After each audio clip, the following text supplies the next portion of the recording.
रिश्ते क्यों ठुकराकर आप इस तरीके का विवाह करना पसंद कर रहे हैं आज?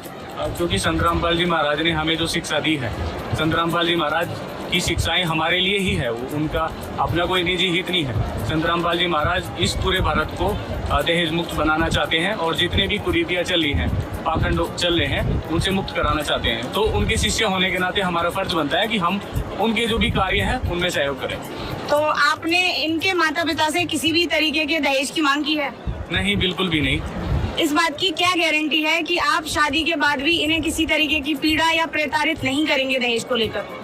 गारंटी संत रामपाल जी महाराज का ज्ञान है। संत रामपाल जी महाराज का ज्ञान ही इस तरीके का है। परमात्मा बताते हैं कि जो जीव के भाग्य में होता है वो उसको मिलता है। अब ये ज्ञान हमें हो गया है, जो इनके भाग्य में है, जो मेरे भाग्य में है, वो हमें मिलेगा। अब मैं जबरदस्ती इनके गार्जियंस को बोलूं तो वो बिल्कुल भी एक तरह से जिसको कह सकते हैं ना, वो बुद्धिहीन व्यक्ति वाला काम। दहेज लेते हैं। अब गरीब आदमी अपनी बेटी को पढ़ाई करने के लिए सामने वाले उस भेड़िए का मुंह बंद करने के लिए चाहे कुछ भी करना पड़े, बेटी पढ़ाई करनी है, ऐसी समस्या उसके सामने होती है। और वो विष खा रहा है, उसको पता नहीं। और वो दुख पाकर आत्मा मोस के कहीं से कर्जा उठा कर बेटी पढ़ाई करता है।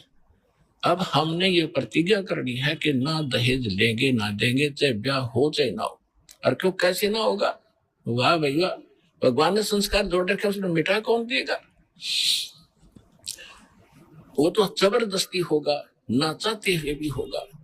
ये तो हम बकवाद करते हैं, सिर्फ पैसे वालों ने शुरू की थी, मायाधारी मस्करों ने। और मीडियम सतर के गरीब व्यक्ति तो बेमतलब उस परंपरा में पीछे जाते हैं। तो हमने ये नहीं करना है, क्योंकि ये फिर हमने देना पड़ेगा अगले जन्म में।